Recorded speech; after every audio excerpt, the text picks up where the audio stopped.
Guys, saya ketemu sama anggota dewan yang kepergok sama Kang Deddy Mulyadi lagi main catur, terus suruh mengipin sampah.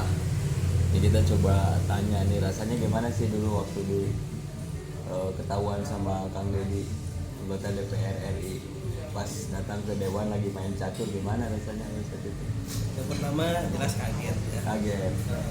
Dan kita prediksi tiba-tiba datang tokoh besar Purwakarta melihat kita lagi main catur. Ya, kita tidak bisa berbuat apa-apa, salah tingkah. Oh, udah kanyahoan kapergok pas tadi. Derek ngelak oke tuh bisa dan memang main catur. Iya. Tapi emang main catur tuh pas di jam kerja atau di sela-sela? Emang setelah kunjungan? Iya, di sela-sela.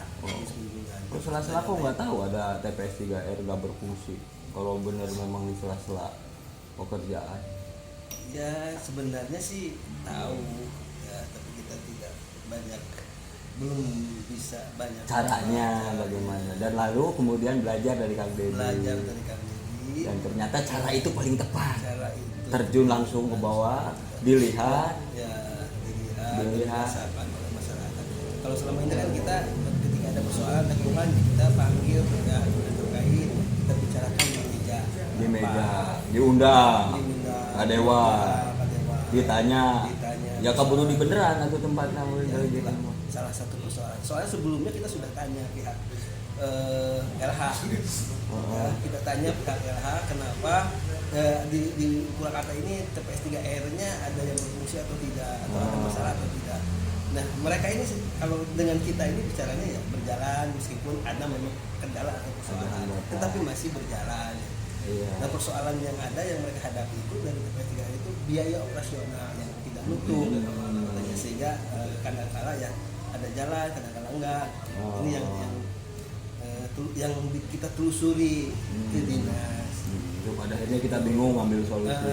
Kita akhirnya ya Hikmahnya apa ya, coba hikmahnya pas kemarin setelah ketahuan sama Kang Deddy langsung diajak mungutin sampah, dilihat ke lokasi. Hikmah yang diambil dari Bapak apa? Yang pertama ini menjadi tantangan buat saya. Tantangan.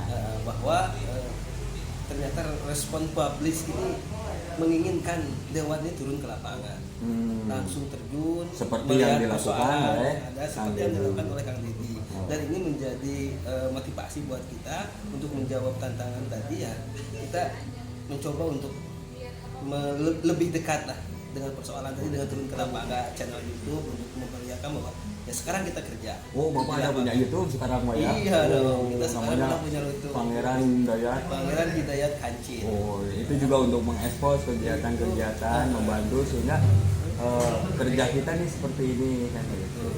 Kerja kita di lapangan seperti ini, kita kerja yang selama ini memang kita tidak punya media itu. Terus perasaannya gimana perasaannya? Malu ketahuan sama Kang Deddy, terus senang atau terus dapat ilmu banyak, terus apa perasaannya gimana?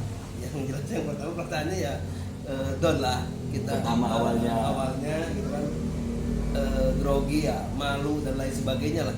Tapi selanjutnya dan ini menjadi beban, tapi selanjutnya setelah kita introspeksi kita lihat keinginan publik, ya ini menjadi motivasi, ini menjadi dasar dan pengalaman perbaikan seperti apa kita ke depan. Seperti itu.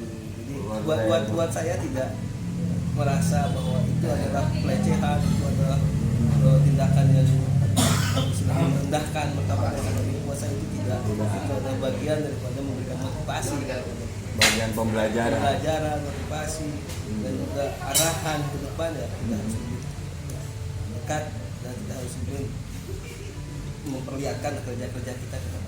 Dan harus banyak belajar sama Kang Deddy. Dan harus banyak cara-caranya. Karena walaupun kita tidak bisa melakukan sesempurna yang dilakukan Kang Deddy, tapi paling tidak turun. Betul. Bahwa pengalaman beliau ini kan sudah sangat banyak. Ya, bagaimana di politik karir, dan bagaimana dia dicintai oleh warga Purwakarta, bagaimana dia membangun Purwakarta. Tentu ini kan harus jadi motivasi dan juga menjadi tempat belajar para politisi khususnya Purwakarta. Ya kan Bapak udah jadi anggota dewan udah berapa periode? 4. Ya, berarti waktu zaman Kang Deddy Mulyadi jadi bupati udah jadi anggota dewan ya? Oh, udah. Nah kenapa belajarnya baru sekarang?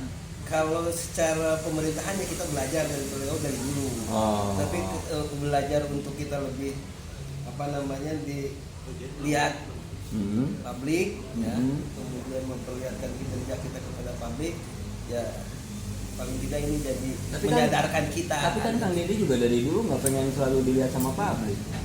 Ya, kan yang dilihat sama publik itu yang di YouTube Kang Deddy hanya sebagian kecil aja karya-karya dia, yang dia nggak kelihatannya banyak banget dari dulu. Kan itu bagian kecil untuk memperlihatkan pada nih kayak gini loh cara kerjanya. Kalau kita tangkap loh ya. Ya memang itu kan ada media sosial. Gitu. Makanya untuk pembangunan Purwakarta ini secara detailnya juga waktu masih menjabat beliau ini tidak dipublish secara serius. Gitu. Dan hari ini beliau lebih konsen di situ di media sosial dan mempublish lebih jelas ya. Kita semakin terbuka sebagai anggota DPRD kabupaten. Artinya yang dulu ada malu-malu, kita juga agak segan lah untuk tadi itulah mempublikasikan dan turun ke lapangan. Dan hari ini kan kita lebih termotivasi dengan itu semua dan juga dengan dorongan-dorongan semua pihak. Dan terus akan melakukan itu. Yang saya akan terus melakukan itu, insya Allah. Ketahuan sama Kang Deddy atau tidak ketahuan sama Kang Deddy? Ya betul. Karena selanjutnya begitu. Begitu, iya. Itu motivasi awal saja, kan. Terus turun itu membantunya mau ikutin cara-cara Kang Deddy nggak? Ada janda yang tinggal suaminya datang dibantuin, ada yang sakit gigi dibantuin, ada yang mau berobat rumah sakit bantuin. Ya, sesuai kemampuan kita.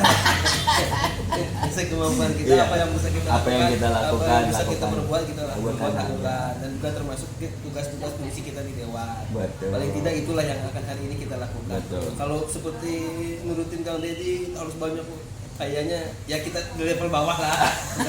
Ini kecilan saja gitu. Ya guys, ini saya ketemu sama yang kemarin ketahuan catur nih sama Kang Deddy, dan ternyata memang beliau yang kita dengar tadi bukannya merasa malu atau apa, jadi menjadi motivasi untuk terus belajar. Dan memang seorang Kang Deddy Mulyadi itu yang memang sudah tahu persis, ibaratnya kalau di Purwakarta ini jarum jatuh pun beliau tahu gitu. Jadi itu patut kemudian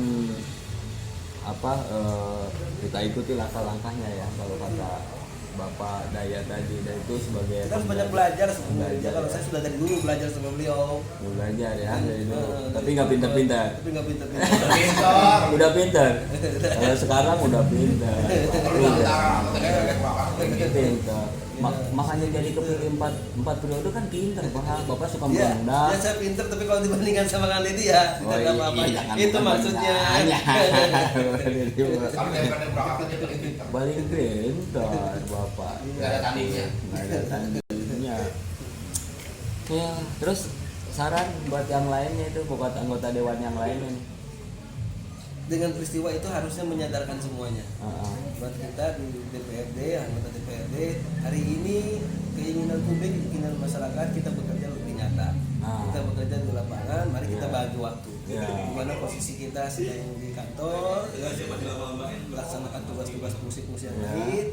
Juga selain itu dan di balik itu ya kita juga bekerja di tengah masyarakat. Dan kita publish itu semua ke masyarakat. Biar mereka tahu bahwa dewan bekerja. Pasca peristiwa kemarin dewan nampak kelihatan ada di masyarakat. Dan Bapak tadi omongan Bapak tadi, Bapak kelihatan pinternya, Pak. Oke, demikian tadi Om Sen sudah ketemu ini Bapak Hidayat STAI yang ketahuan catur dan tidak akan terulang lagi ketahuan catur, jadi ketemunya di lapangan terus nanti. Oke. Siap. Oke.